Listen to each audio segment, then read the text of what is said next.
Assalamualaikum warahmatullahi wabarakatuh. Halo teman-teman. Di sini saya dengan Fauzia Rama Erning Saputri akan membuat video terkait laporan anatomi blok 2.3.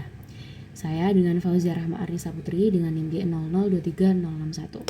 Oke, selanjutnya saya izin untuk membacakan soal yang pertama, yaitu jelaskan tentang area Brodmann dan fungsinya secara lengkap. Jadi, kalau kita lihat di sini, otak kita tuh ada nomor-nomornya. Jadi untuk memberikan kemudahan untuk fungsinya. Jadi otak kita tuh ada fungsinya masing-masing.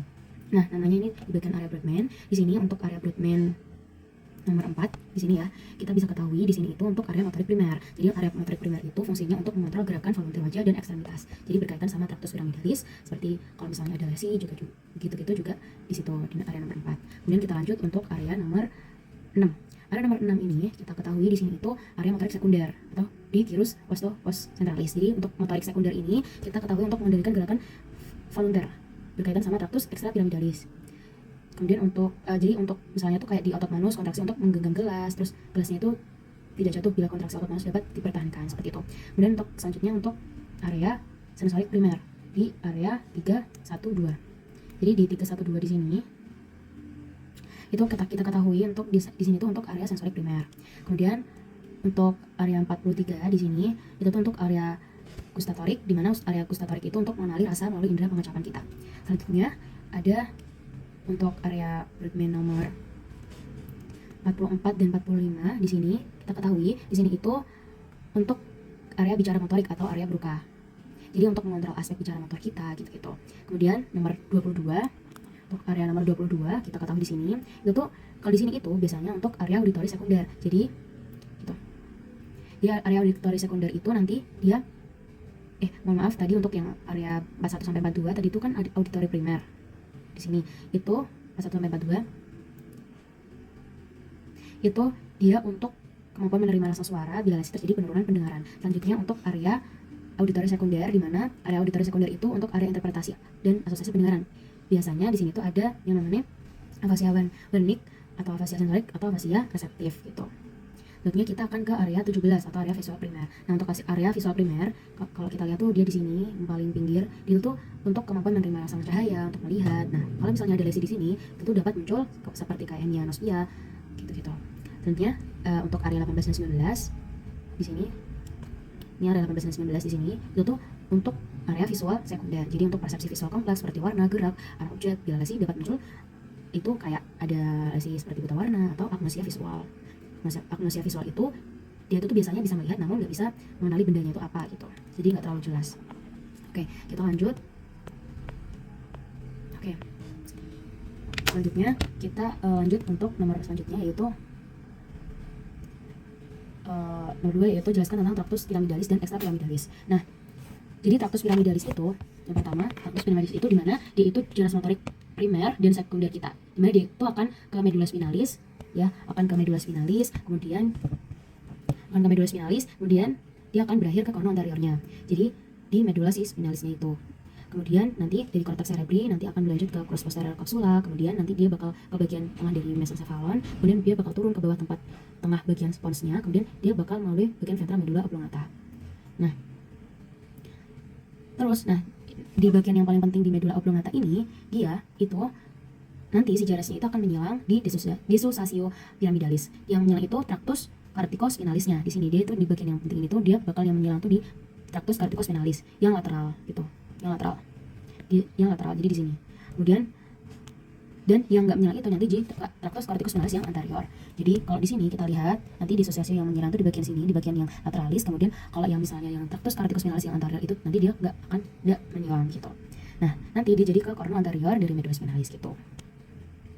Jadi dia bakal berlanjut ke lateral sama ke anteriornya ya. Tadi yang lateral tadi dia akan menyilang, kemudian nanti dia kalau misalnya di bagian antara dari tractus corticospinalis nanti dia nggak menyilang. Nanti selanjutnya dia bakal berlanjut untuk menuju ke cornu anterior medula spinalis gitu. Oke, kita lanjut. Nah, terus dia akan masuk ke tractus extrapyramidalis. Nah, tractus extrapyramidalis ini fungsinya itu untuk membantu fungsi dari tractus piramidalis tadi gitu. Jadi di tractus extrapyramidalis ini nanti tuh dia ada banyak. Yang pertama itu nanti ada tractus vestibulospinalis di mana dia itu untuk keseimbangan dan tonus otot. Kemudian selanjutnya itu ada tractus reticulus spinalis yang ventrolateral, di mana dia itu dari medulla oblongata. Kemudian selanjutnya ada tractus reticulus spinalis, di mana dia dari mesencephalon ke medulla spinalis. Kemudian selanjutnya yang terakhir itu ada tractus spinalis gitu. Oke. Selanjutnya saya akan menjelaskan untuk anatomi encephalon dan medulla spinalis. Oke, jadi dari encephalon itu sendiri kita bisa tahu kan ada cerebrum, di mana bagian terbesar dari encephalon kan. Nah, terus di bagian terluar dari cerebrum itu ada cortex cerebri. Nah, cortex cerebri itu nanti bisa terbentuk gyrus sama si sulcus. Nah, di cerebrum ini dia kebagi menjadi lobus-lobus. Nah, di beberapa lobus itu ada lobus frontalis di depan parietalis, terus ada temporalis, juga ada bagian yang paling belakang itu ada lobus occipitalis gitu. Nah, kemudian di cortex cerebri ini kan kelihatan sulcus dan gyrus-gyrusnya gitu kan. Nah, kalau yang sulcus itu di bagian yang kayak dalam-dalamnya gitu, sedangkan untuk yang di bagian gyrusnya itu tuh nanti di bagian yang kayak cekung-cekungnya gitu. Nah, tadi kan kita bisa lihat tuh ada kayak misalnya bentar. Oke, tadi kan di bagian otak kita kan ada kayak lobus-lobusnya itu tadi kan. Untuk yang frontalis kan nanti dia di bagian sini, untuk yang nanti di bagian yang depan, frontalis depan, kemudian parietalis di sini, terus nanti juga akan ada temporalis nanti ada juga di bagian yang paling belakang dari otak kita di lobus occipitalis gitu.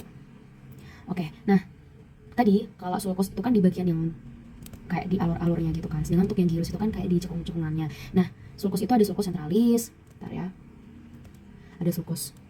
Oke, jadi sulcusnya itu tuh ada sulcus centralis, terus juga ada di mana sulcus centralis itu dia tuh ngepisahin tonus lobus frontalis dan lobus parietalis. Nah, terus di samping di sini ada sulcus lateralis, di mana sulcus lateralis itu nanti tuh dia ada di sini tuh ada sulcus, dia tuh ngepisahin lobus temporalis dan lobus frontalis dan lobus parietalis gitu. Jadi dia ngepisahin dari lobus temporalis, terus dia juga ngepisahin lobus frontalis, dia juga ngepisahin lobus si parietalis gitu. Terus kemudian ada sulcus variocipitalis. Jadi dia itu memisahkan antara lobus parietalis dengan lobus occipitalis. Terus juga ada sulcus calcaneum gitu.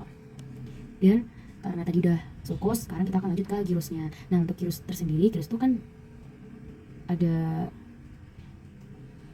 jadi gyrusnya tuh kayak dibagi sesuai gyrus-gyrusnya gitu loh. Jadi misalnya nih, kayak misalnya gyrus tadi kan kayak cekungan-cekungan di otak kita dari sulcusnya tadi kan. Nah, ini sesuaiin sama si lobus frontalisnya. Misalnya lobus frontalis berarti nanti ada gyrus dari gyrus frontalis superior, frontalis medius, frontalis inferior. Terus nanti kalau misalnya di bagian yang prosentralis nanti berarti ada gyrus presentalis, posentralis gitu. Kemudian untuk yang nanti kalau yang parietalis nanti ada yang superior, parietalis inferior gitu. Terus kalau misalnya gyrus temporalis berarti nanti dia ada di bagian temporalis superior, temporalis medius sama temporalis inferior gitu. Kalau yang gyrus occipitalis nanti di sini ya. Oke, kita lanjut ke bagian serabut proyeksi. Oke, jadi kalau kita ketahui serabut proyeksi itu kan ya. Oke, jadi sebelum kita bahas terkait serabut-serabut di otak di encephalon, itu tuh kan nanti ada yang pertama itu nanti ada dari sentrum semiovala. Di sentrum semiovala ini terdapat beberapa serabut-serabut. Yang pertama itu nanti ada serabut proyeksi, kemudian ada serabut komisura, terus juga nanti ada serabut asosiasi di sini. Oke, jadi kita akan membahas yang pertama itu ada serabut semi-ovale. Oke, jadi di serabut semi-ovale di bagian serabut proyeksi, maksudnya adalah serabut proyeksi itu tuh dia itu nanti ada kapsula interna sama kapsula corona radiata, kapsula interna sama corona radiata. Nah, di kapsula interna, ya teman-teman. Jadi di bagian serabut proyeksi itu kan tadi kan ada kapsula interna tuh. Nah, di kapsula internanya itu nanti dia itu apa sih? Jadi kapsula interna itu kumpulan sabus efferent yang berasal dari cortex cerebri, di mana itu nanti dia berada di antara nucleus caudatus, nucleus lentiformis sama di thalamus. Nah, untuk kapsula internanya itu nanti tuh dia dibagi menjadi 3 bagian. Yang pertama ada crus anterius, di mana crus anteriusnya itu nanti, jadi di crus anterius itu nanti dia bakal memisahkan nucleus caudatus sama ya di sini kapsula interna. Crus anterius dia bakal memisahkan nucleus caudatus dengan lentiformis gitu. Kemudian ada bagian crus posterius itu nanti dia bakal memisahkan thalamus sama si nucleus lentiformis. Kemudian yang bagian terakhir dari si serabut proyeksi dari bagian kapsula interna nanti ada genu, di mana genu itu tuh pertemuan antara crus anterius dengan crus posterius gitu. Oke, jadi kita akan lanjut ke bagian yang kedua, itu ada corona radiata. Nah, corona radiata itu tuh serabut proyeksi, terlihat teman-teman. Jadi untuk corona radiata itu tuh nanti dia tuh serabut proyeksi yang menyebar ke semua jurusan korteks cerebri, atau biasa kita sebut tuh dengan afferent. Kemudian dia tuh terletak di medial serabut asosiasi, tapi dia itu memotong dengan serabut commissura corpus callosum dan commissura anteriornya itu. Selanjutnya ada radiatio optica. Jadi di radio optika itu nanti dia itu sebagai berfungsi untuk penjalanan serabut saraf di crus posterior kapsula interna untuk menuju ke visura calcarina. Gitu. Oke, lanjut kita akan membahas serabut commissura. Nah, untuk serabut commissura itu tuh nanti jadi untuk serabut commissura itu tuh nanti dia bakal dibagi menjadi beberapa bagian. Ada beberapa bagian, itu nanti ada corpus callosum, di mana corpus callosum itu bagian yang paling besar, corpus callosum di bagian sini. Kemudian nanti ada commissura anterior, kemudian dia di bagian sini ya teman-teman. Kemudian kita ke kemudian ada commissura posterior, kemudian juga ada commissura hippocampi, commissura fornici, sama commissura HB nularum. Gitu. Nah, untuk serabut commissura di corpus callosum itu nanti dia bakal ada bagian-bagiannya juga. Ada genu, di mana genu itu tuh dia ujung dari anterior, kemudian untuk rostrum ujung inferiornya, terus juga ada truncus corporis, ada corporis callosum sama splenium atau ujung dari posterior. Nah, di serabut commissura itu tuh ada serabut di mana nanti ada forceps minor, di mana dia itu dari genu kolateral, kemudian juga ada forceps mayor di mana dari splenium ke lateral, kemudian ada tapetum. Tapetum itu dari truncus corporis callosum ke lateral gitu. Oke, selanjutnya kita akan bahas ke serabut asosiasi. Nah, serabut asosiasi itu ada serabut yang asosiasinya itu panjang sama asosiasinya itu pendek. Kalau untuk panjang sendiri itu tuh nanti bakal ada fasciculus uncinatus, nanti kedua itu ada cingulum. Kemudian nanti ada fasciculus longitudinal superior, terus longitudinal superior, LS, kemudian ada fasciculus longitudinal inferior sama fasciculus fronto-occipitalis gitu. Selanjutnya untuk yang serabut asosiasi yang pendek, di mana dia itu fungsinya untuk menghubungkan antar gyrus yang berdekatan gitu, menghubungkan antar gyrus yang berdekatan. Oke, selanjutnya kita jadi kita lanjut ke bagian encephalon di truncus cerebri. Nah, di sini kita kalau lihat ini kayak Mickey Mouse. Jadi ini kayak gini ya teman-teman. Nah, itu tuh ada fungsi-fungsinya atau ada bagian-bagiannya teman-teman. Kalau kita lihat dari sini, itu tuh kita bisa ketahui di sini itu ada fossa interpeduncularis.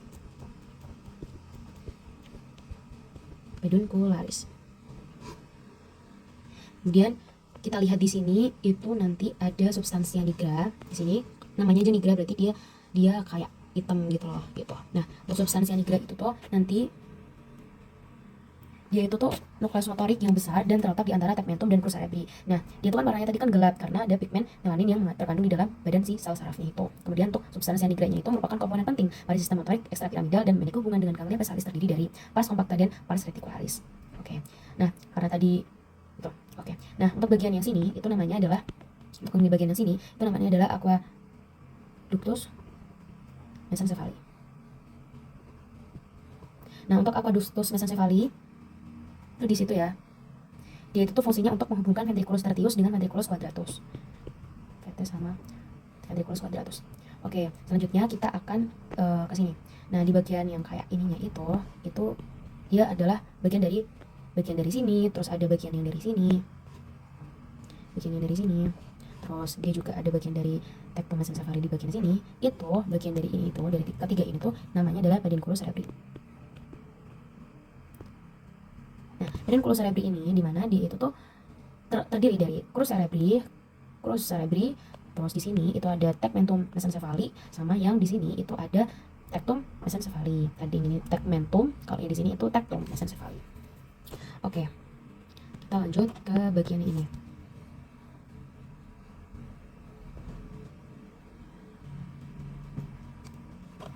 Oke, jadi kalau kita lihat dari gambar ini, itu nanti dia ini termasuk di bagian depan ventral dari pons Farrelly, bagian depan, ya, yang depan. Nah, di mana dia itu nanti di pars basilaris pontis, kemudian yang kalau di bagian ini tuh yang bagian yang belakang, di bagian pars tegmentalis pontis. Nah, kalau kita lihat dari ini, itu ini ponsnya tuh di sini ya teman-teman. Di pars basilaris pontis, ponsnya di sini ya teman-teman. Nanti di di bagian sini itu nanti bakal ada nervusnya, ada nervus yang keluar atau nervus kranial. Itu nanti dia adalah bagian yang keluar dari ponsnya. Nanti itu kalau di sini itu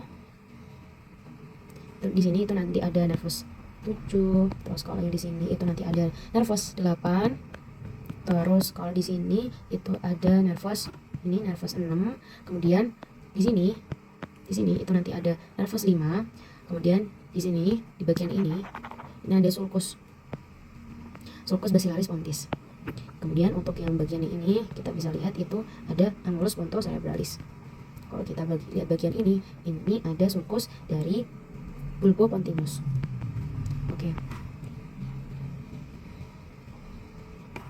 Oke, kalau yang ini tadi pars yang bagian basilaris, kan kita akan lanjut ke bagian yang pons foroli, pars yang bagian tegmentalis pontis. Kalau kita bisa lihat di sini, ini kan kayak bentuknya tuh kayak segitiga gitu kan. Bentuknya kayak segitiga dua gitu loh. Ini sama ini. Nah, untuk yang di sini itu tuh namanya pars tegmentalis pontis. Nah, sedangkan untuk yang di sini, yang di segitiga yang bawah ini, itu tuh dia namanya bagian fascia dorsalis medula oblongata.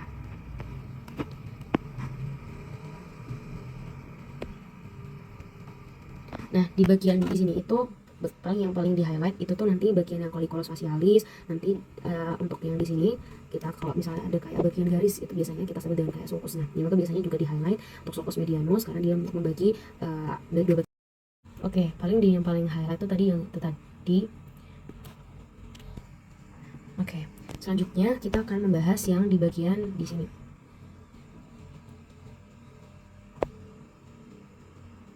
Bagian dari cerebellum. Nah, kalau kita lihat di bagian cerebellum itu nanti ada arsi cerebellum di mana pada lobus flocculonodularis dan lingula. Untuk itu tuh dia mengandung nucleus fastigius untuk keseimbangan. Kemudian untuk yang kedua itu ada bagian paleocerebellum.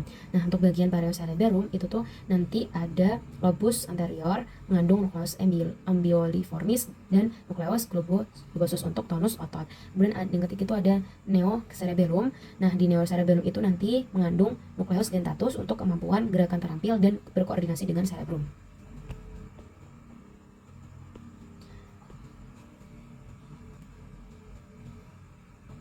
Nah, selanjutnya kita akan membahas medula spinalis. Di medula spinalis itu nanti ada bagian-bagiannya. Kalau kita lihat di sini itu ada di sini itu bagian yang intumescens centralis, intumescens cervicalis. Di bagian hijau ini sebentar. Bagian hijau itu nanti dia bagian yang intumescens cervicalis. Terus di bagian yang ini itu nanti ada intumescens umbilicalis. Kemudian kalau yang di konus, kalau yang di sini itu yang bagian yang kecil ini konus medularis. Kemudian kalau yang di sini, kalau misalnya kita perbesar ini di sini, itu dia sebagai cauda equinanya. Nah, di bagian sini nanti bakal ada pembesaran di medula spinalis. Ada dua, ada intumescens cervicalis tadi, dimana nanti tuh tempat dari C3 sampai T2. Nah, dia bakal ada pembesaran klimaks di C6. Dan di intumescens sentialumbalis di T10 sampai L2 itu nanti bakal ada pembesaran klimaks di T12. Terus ada konus medularis di mana dia itu nanti ujung inferior dari medula spinalis yang membentuk kerucut. Terus juga ada equida equina tadi, cauda equina tadi, dia sebagai struktur buntut dari radices lumbalis dan sacralis.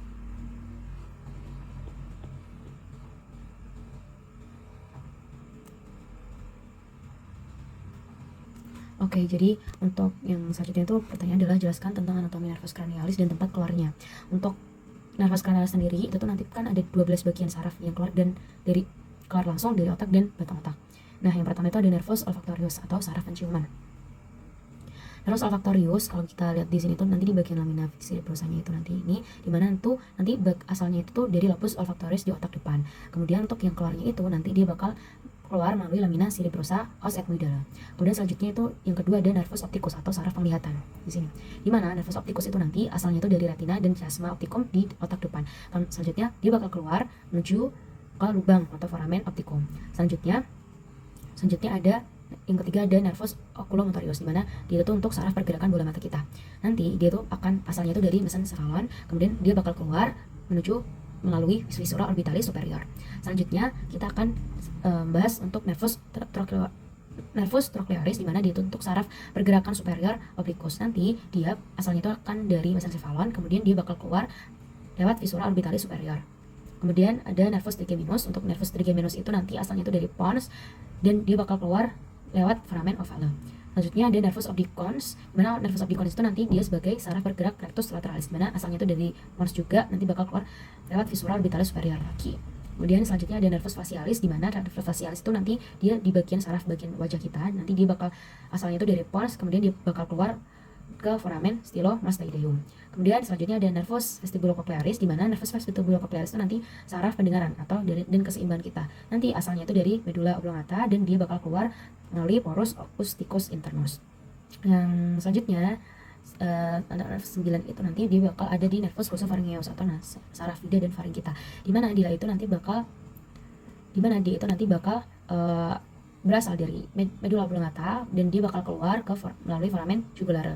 Selanjutnya ada nervus vagus. Nervus vagus itu nanti dia itu akan berasal dari, jadi nervus vagus itu dia termasuk dari saraf parasimpatis, di mana dia itu nanti di sini dia bakal berasal dari medulla oblongata, kemudian dia bakal keluar melalui foramen jugulare. Kemudian ada nervus accessorius, di mana nanti ada saraf aksesori, asalnya itu dari medulla oblongata dan medulla spinalis. Kemudian dia bakal keluar melalui foramen jugulare.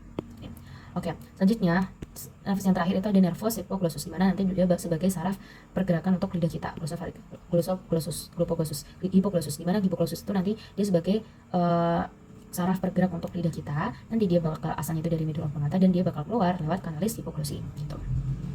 Kanalis hipoglossi. Oke, selanjutnya saya akan menjelaskan tentang circulus arteriosus Willisi. Jadi circulus arteriosus Willisi ini juga dikenal sebagai circulus polygon Willisi, yang adalah dia itu tuh struktur vaskular yang terbentuk di dasar otak yang fungsinya itu untuk menjamin suplai darah itu bisa ke bagian otak-otak kita. Nah, komponen dari pembentuk circulus arteriosus Willisi ini nanti ada arteri calatis interna, terus yang kedua ada arteri communicans anterior, terus ada arteri cerebri anterior, arteri cerebri media, arteri communicans posterior, arteri cerebri posterior, terus juga yang terakhir ada arteri basilaris. Kemudian untuk fungsi utama dari circulus arteriosus Willisi ini, dia itu untuk menjamin aliran darah itu bisa ke seluruh bagian otak kita dengan membentuk jalur alternatif jika terjadi sumbatan pada salah satu dari arteri kita. Kemudian yang kedua, fungsinya itu tuh untuk mengatur distribusi aliran darah ke berbagai daerah otak sesuai dengan kebutuhan metabolisme dari otak kita atau tubuh kita. Selanjutnya, untuk menjaga kestabilan aliran darah ke otak saat terjadi perubahan tekanan darah. Nah, circulus arteriosus Willisi ini terbentuk saat janin itu berusia 6-7 minggu, di mana struktur ini untuk fungsinya sepanjang hidup manusia dan berfungsi sepanjang hidup manusia dan merupakan bagian penting dari pembuluh darah otak. Nah, kalau terjadi gangguan pada circulus arteriosus Willisi ini, nanti seperti kayak adanya malformasi atau anomali pembuluh darah dapat menyebabkan berbagai masalah neurologis yang serius, misalnya itu gitu. Oke, selanjutnya kita akan lanjut ke topik selanjutnya, yaitu jelaskan tentang jalur penglihatan mulai dari perjalanan sinar melalui anatomi media refrakta hingga ke otak. Jadi untuk perjalanan sinarnya itu nanti yang pertama itu nanti perjalanan sinar melalui media refrakta. Itu kita untuk pertama itu nanti ada bagian yang kornea, di mana nanti lapisan transparan di depan bola mata yang memiliki kekuatan refraksi yang terbesar. Kemudian ada humor aqueous, di mana nanti tuh humor aqueous itu sebagai cairan bening yang mengisi ruang di antara kornea dan lensa. Kemudian ada lensa, di mana lensa itu nanti tuh struktur biconvex yang dapat mengubah bentuknya untuk memfokuskan bayangan. Kemudian ada humor vitreous, di mana humor vitreous itu sebagai cairan kental yang mengisi sebagian besar dari rongga bola mata kita. Nah, selanjutnya dia bakal menuju ke retina, di mana nanti sinar itu bakal masuk melalui media refrakta akan membentuk bayangan di retina. Nah, nanti retina itu nanti bakal mengandung sel fotoreseptor atau batang dan kerucut. Jadi ada sel batang sama sel kerucut di situ yang akan merespon rangsangan cahaya. Nah, nanti bakal ada impuls saraf dari sel fotoreseptor, nanti bakal diteruskan melalui saraf yang membentuk nervus opticus. Selanjutnya dia bakal lanjut ke nervus opticus, di mana nervus opticus nanti dia bakal nervus opticus itu tuh sebagai nervus saraf atau saraf penglihatan kita. Dia bakal membawa impuls saraf dari retina menuju ke otak kita. Nah, saraf ini bakal berjalan melalui foramen opticum dan mulai bergabung di chiasma opticum. Di sini bakal bergabung di sini. Dia bakal bertemu di sini. Nah, selanjutnya di chiasma opticum nanti sebagian serat saraf dari nervus opticus tadi bersilangan di dikosasial sebelum masuk ke tractus opticus. Nah, hal ini memungkinkan informasi visual dari kedua mata itu tuh bisa diproses di sisi otak yang berlawanan. Nah, nanti bakal berlanjut ke traktus optikus. Nah, di traktus optikus nanti bakal membawa impuls saraf dari chiasma optikum menuju ke korteks visualis primer di lobus occipitalis. Nanti kalau udah dia bakal ke korteks visual primer, di mana korteks visual ini nanti bakal ada impuls saraf dari traktus optikus tadi akan diterima dan diproses di korteks visual primer di area 17 Brodmann 17. Kemudian kalau udah di korteks visual primer, di mana dia itu nanti bakal jadi pusat utama pemrosesan visual di otak kita. Jadi kalau misal kita singkat-singkat tadi, secara keseluruhan dari jalur penglihatan itu nanti tuh dia bakal bermulai dari perjalanan sinar melalui media refrakta, kemudian dia bakal lanjut ke impuls saraf, terus dia bakal diteruskan melalui retina, terus bakal lanjut ke nervus opticus, terus ke chiasma optikum, terus traktus optikus, dan akhirnya bakal diproses di korteks visual primer di otak gitu. Oke, selanjutnya jelaskan otot apa saja yang berperan dalam pergerakan bola mata kita. Nah, untuk otot-otot yang berperan dalam pergerakan bola mata itu tuh dia tuh biasanya ada 6 otot utama sebagai mengatur pergerakan bola mata kita. Nah, yang pertama itu ada otot rectus superior, di mana untuk otot rectus superior itu nanti dia tuh letaknya di bagian atas bola mata kita. Nah, dia fungsinya tuh untuk pergerakan bola mata ke atas. Kemudian ada otot rectus inferior. Untuk otot rectus inferior nanti itu letaknya di bagian bawah bola mata kita. Nah, fungsinya itu untuk apa? Untuk pergerakan bola mata ke bawah. Jadi sesuai sama namanya, ya, inferior ke bawah. Kemudian yang selanjutnya ada otot rectus medial. Otot rectus medialis. Di mana otot rectus medialis ini itu fungsinya itu untuk menggerakkan bola mata kita ke arah hidung kita. Jadi gerakan adduksi gitu. Kemudian selanjutnya ada otot rectus lateralis. Untuk otot rectus lateralis ini yang kelihatan ini itu letaknya di luar bola mata kita. Nah, fungsinya itu untuk menggerakkan bola mata ke arah luar atau abduksi. Kalau yang otot medial itu untuk adduksi, sedangkan untuk yang lateral untuk abduksi gitu. Selanjutnya ada otot oblikus superior. Untuk otot oblikus superior itu nanti di sini dia itu tuh letaknya di bagian atas bola mata kita. Nah, fungsinya itu untuk menggerakkan bola mata ke arah bawah dan ke luar. Selanjutnya ada otot oblikus inferior, di mana letaknya itu nanti dia di bagian bawah bola mata kita. Nah, fungsinya itu untuk menggerakkan bola mata ke arah atas dan luar. Nah, dari 6 otot-otot ini itu tuh dikoordinasiin oleh si sistem saraf pusat kita, SSP, untuk menghasilkan pergerakan mata yang tepat dan terkoordinasi. Tuh. Nah, kalau misalnya nanti bakal ada gangguan pada otot mata kita, bisa jadi masalah penglihatan seperti kayak strabismus atau biasa disebut dengan mata juling. Nah, ini tadi ya. Jadi di sini tuh nanti kalau kita lihat sebenarnya ada 6, tapi karena ini ada tambahan di levator palpebra, di mana di levator palpebra itu tuh fungsinya untuk menggerakkan palpebra superior ke atas gitu. Nanti dia bakal diinervasi sama nervus 3. Kemudian untuk yang superior, oblikus superior itu nanti bakal diinervasi sama nervus 4 untuk gerakan abduksi, depresi, dan rotasi medial. Kemudian ada oblikus inferior, di mana oblikus inferior itu nanti dia untuk gerakan abduksi, elevasi, dan rotasi lateral. Sedangkan untuk yang rectus superior itu nanti dia bakal untuk gerakan adduksi, untuk itu elevasi dan rotasi medial. Terus inferior untuk depresi, adduksi, dan rotasi lateral. Terus kalau yang medialis tadi untuk adduksi, sedangkan untuk yang rectus lateralis itu untuk abduksi gitu, untuk menjauhi. Nah, itu arahnya tuh kayak arah mata angin gitu, guys. Nah, di sini untuk selanjutnya ada perbedaan dari simpatis sama parasimpatis. Untuk yang simpatis itu nanti distribusinya itu dari segmen thoracolumbar seperti di kulit, kelenjar keringat, terus ada di musculus erector pili, di adiposa atau poros pembuluh. Nah, untuk yang distribusinya dari parasimpatis nanti di segmen craniosacral pada kepala dan organ dalam dada, terus ada di perit, panggul, dan serta beberapa pembuluh darah. Kemudian untuk lokasi preganglionik untuk yang simpatis itu nanti di cornu lateralis dan nucleus intermediolaterales. Cornu lateralis, medulla spinalis, NILCLMS, segmen medulla spinalis, segmen T1 sampai L2. Terus kemudian dia bakal menuju ke ganglia truncus sympathicus atau ganglion preventriculis. Kemudian untuk yang parasimpatis dari lokasi preganglionik itu nanti dia bakal ke nukleus saraf kranio 3, 7, 9, dan 10, dan substansia grisea yang tadi bagian yang grey ya, J grisea, medulla spinalis di segmen 2 sampai 4. Kemudian untuk craniosacral tuh nanti bakal menuju ke ganglion terminalis. Kemudian untuk panjang akson, perbedaan untuk panjang akson yang simpatis sama parasimpatis, untuk yang simpatis itu nanti neuron preganglionik memiliki akson pendek, dan neuron postganglionik itu nanti aksonnya itu nanti panjang. Sedangkan untuk yang parasimpatis itu nanti untuk neuron preganglioniknya itu nanti dia yang panjang, sedangkan untuk yang postganglionik itu nanti dia yang akson yang lebih pendek gitu. Nah, untuk neurotransmitternya itu kalau yang simpatis dia bakal neuron preganglioniknya itu nanti bakal melepaskan asetilkolin ACH, sedangkan untuk yang neuron postganglionik itu nanti bakal melepaskan neuroepinefrin gitu.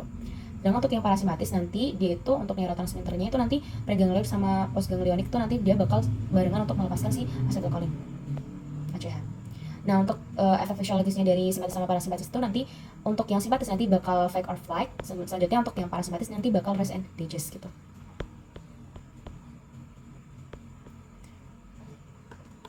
Oke, selanjutnya kita akan membahas tentang modalitas syaraf kranial.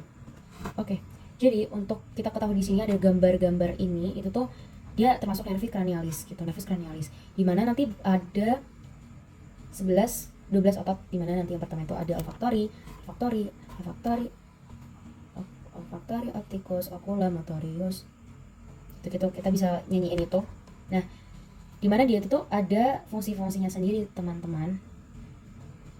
Nah, dari nomor nervus cranialis itu nanti dia diurutkan berdasarkan urutan keluarnya. Kalau yang dari 1 sampai 2 itu dia bagian dari encephalon. Sedangkan untuk yang 3, 4, 5, 6, 7, 8, 9, 10, 11, 12 itu di truncus cerebri gitu. Nah, untuk di truncus cerebrinya itu nanti untuk yang mesencephalon ada 2 nervus, yaitu ada nervus 3 sampai dan nervus 4.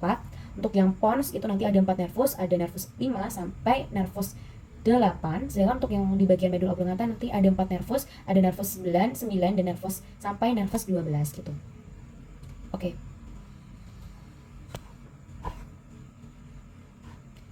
Nah, kalau kita lihat di sini dari otot nervus-nervus nervi kranial tadi itu kan ada ini kan.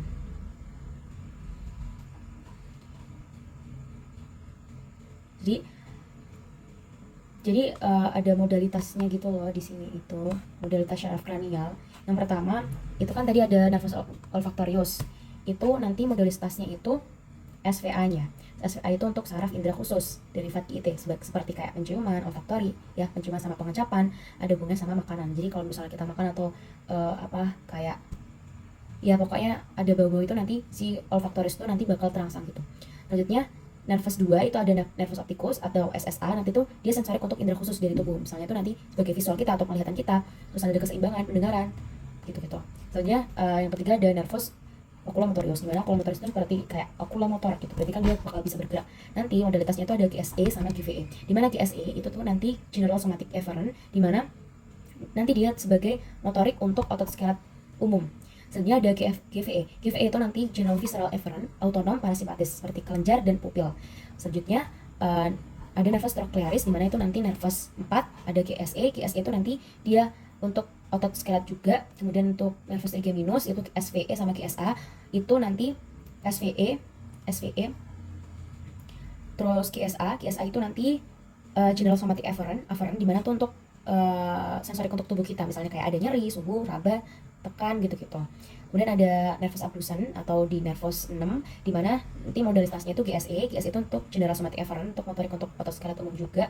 Kemudian ada nervus facialis di wajah kita, otot saraf di wajah kita, di bagian depan, dia di nervus 7, dimana nanti modalitasnya itu nanti ada GVE, SVE, SVA, sama GSA. Kemudian untuk yang nervus vestibulocochlearis di nervus 8, itu nanti ada SSA, glossopharyngeus, nanti modalitasnya ada ini GFE, SVA, SVE, GVA, SVA, sama GSA. Selanjutnya ada nervus vagus, itu nanti dia dari parasimpatis, nanti dia bakal ada modalitas di GFE, SVE, GVA, SVA, sama GSA. Kemudian untuk nervus accessorius itu nanti di nervus 10, 11 nanti modalitasnya tuh SVE, nervus hypoglosssus nanti di nervus 12 di GSE gitu. Oke, dari aku Fauzia Rama Arisa Putri cukup sekian. Banyak banget kurangnya, mohon dimaafkan dan terima kasih atas waktunya. Wabillahi taufiq wal hidayah. Wassalamualaikum warahmatullahi wabarakatuh. Bye.